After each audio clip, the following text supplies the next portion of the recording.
Assalamualaikum warahmatullahi wabarakatuh. Bismillahirrahmanirrahim. Alhamdulillahirabbil alamin. Wa bihi nasta'inu ala umuri dunya waddin, wassalatu wassalamu ala asyrafil mursalin sayyidina wa maulana Muhammadin wa ala alihi wa sahbihi ajma'in.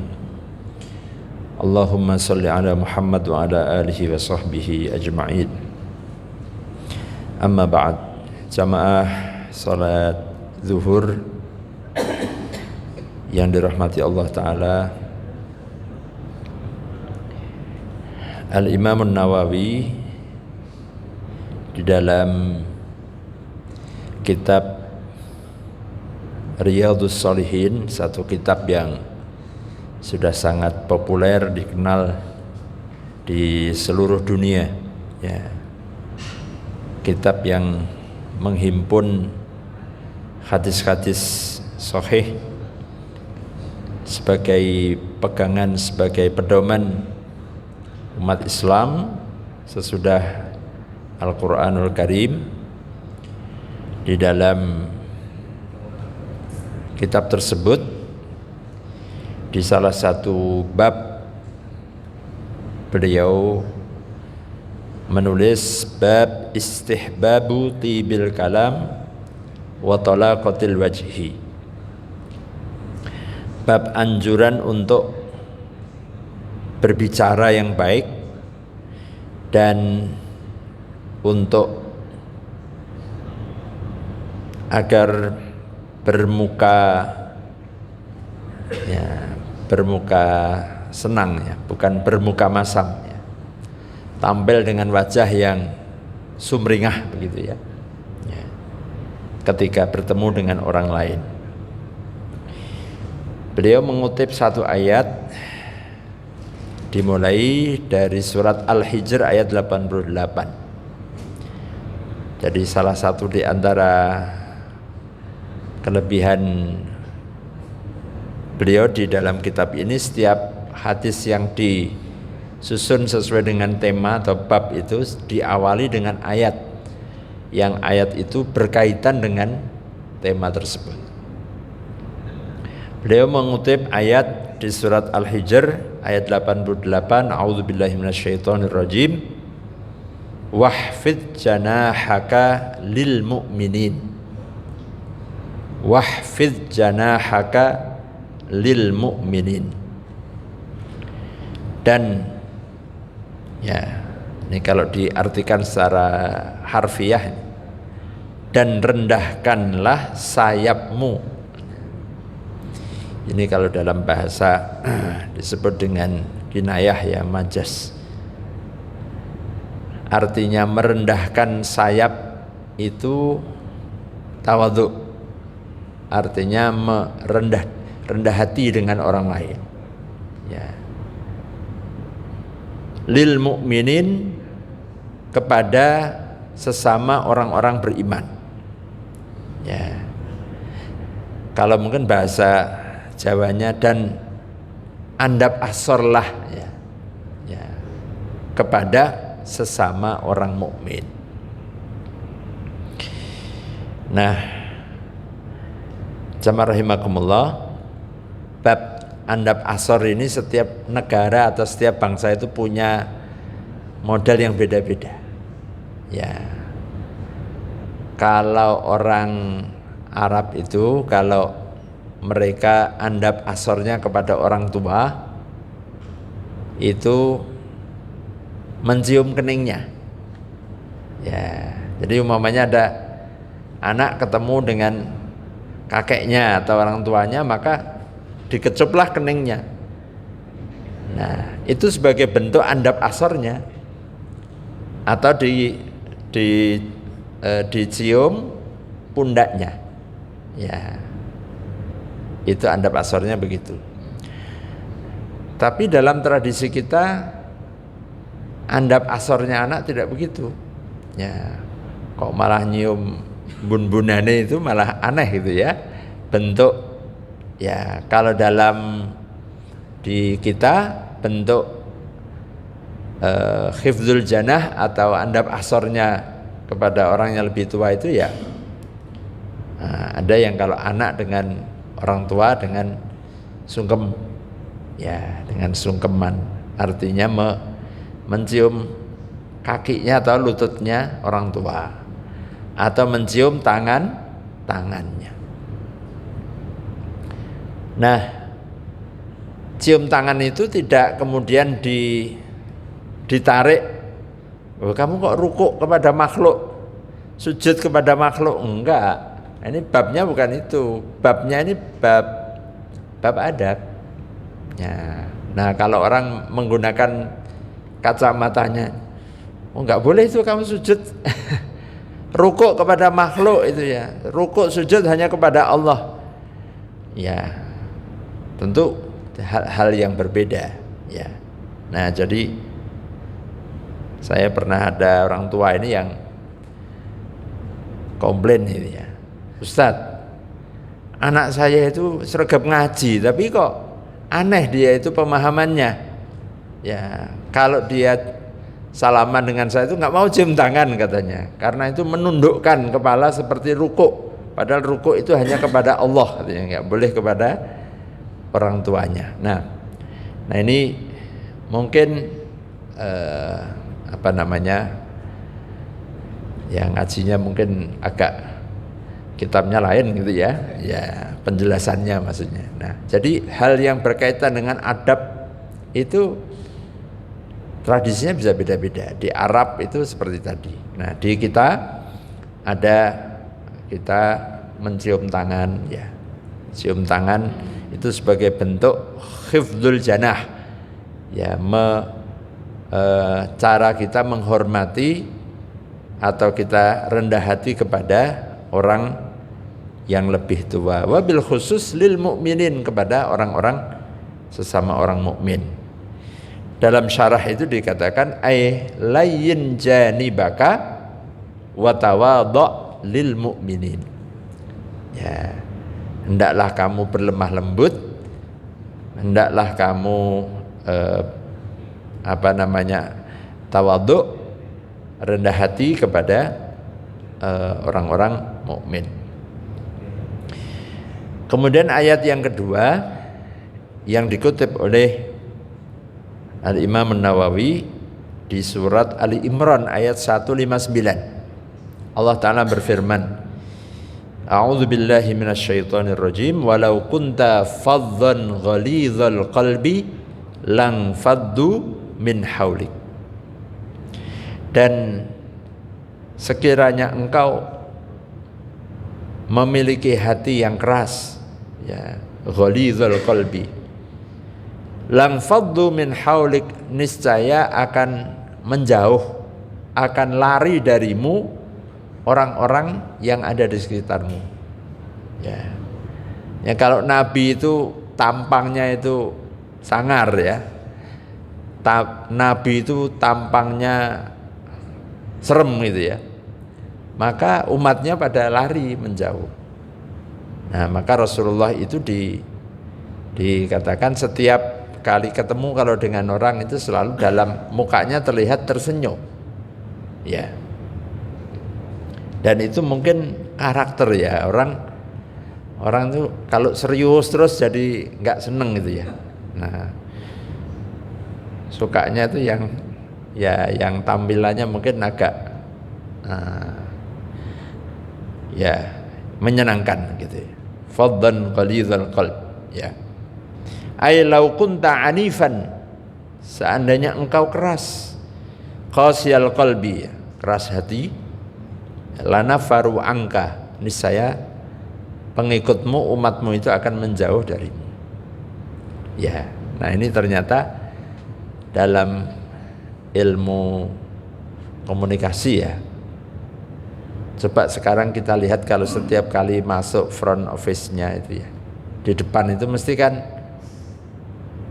ramah-ramah kok, galak-galak ya, ramah-ramah, yang good looking ya, mesti nyenengke. Apalagi kalau orang mau jualan gitu ya, dia mau jualan produk apa itu, yang namanya apa itu namanya, SPG apa ya, itu mesti dipilih yang punya kemampuan untuk ya bicaranya bagus, sopan gitu ya. Nah, dan itu ternyata ya begitulah harusnya di dalam orang berdakwah juga demikian. Nah, jamaah rahimakumullah, ya maka bagi orang-orang mukmin sesama mukminin itu kita itu perintahnya Allah itu adalah khifdzul janah, wakhfidz janahaka lil mukminin. Jadi kalau sama orang-orang mukmin ya kita itu ngalah-ngalah sithik ya toh. Ya wis padha-padha sedulure dhewe ya. Wakhfidz janahaka lil mukminin. Ya. Sebagaimana di ayat yang lain juga Nabi itu disifati asyidda'u 'alal kuffari ruhama'u bainahum. Nabi itu kalau sesama dengan kaumnya itu ruhama. Rahim artinya welas asih ya. Tidak asyidda. Kalau asyidda syadid keras. Nah, kalau asyidda adalah kufar terhadap musuh gitu ya. Tapi kalau kepada orang-orang mukmin itu ya ruhama'u bainahum. Ya, rahimun ya, rahmah penuh dengan kasih sayang. Ya. Kemudian hadis yang pertama an Adi bin Hatim radhiyallahu anhu qala Rasulullah sallallahu alaihi wasallam ittaqun nara walau bisyikki tamratin faman lam yajid fa bi kalimatin thayyibah. Hadis Bukhari Muslim. Ittaqun nara ay ittakhadhu ma yaqikum minan nar. Jadikanlah antara dirimu dan neraka itu ada batas, ada sesuatu yang menghalangi ya. Jadi jangan sampai antara kita dan neraka ini nggak ada penghalangnya, nggak ada temboknya, nggak ada pembatasnya. Nah, apa itu bentuk tembok yang bisa membatasi kita, menjaga, memelihara kita dari api neraka itu? Walau kana yasiran min malin. Kalau hadis Nabi mengatakan walau bisyikki tamratin, walaupun hanya dengan secuil kurma. Bapak Ibu mungkin tahu kurma ya. Nah, kurma itu satu biji itu ya. Satu butir kurma itu.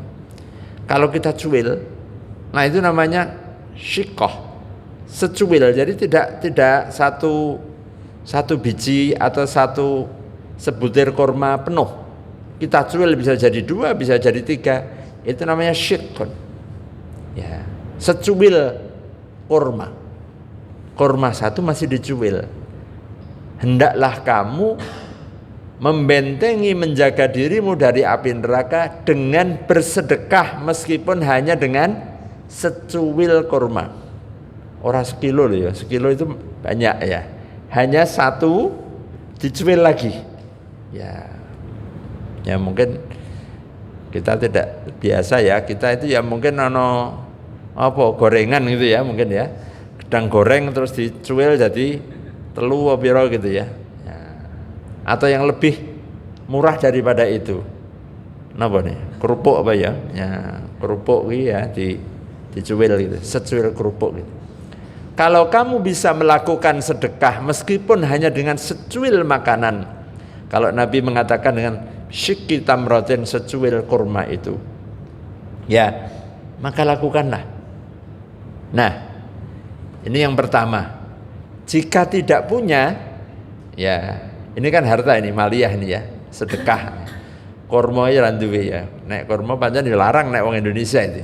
Untuk ukurannya orang Arab, kurma kan di mana-mana banyak tumbuh, banyak orang tuh punyalah di rumah-rumahnya pasti, karena memang kurma itu kalau orang Arab kayak beras ya. Makanya kalau orang dulu Nabi zakat fitrah itu ya dengan kurma, so'an min tamrin gitu ya.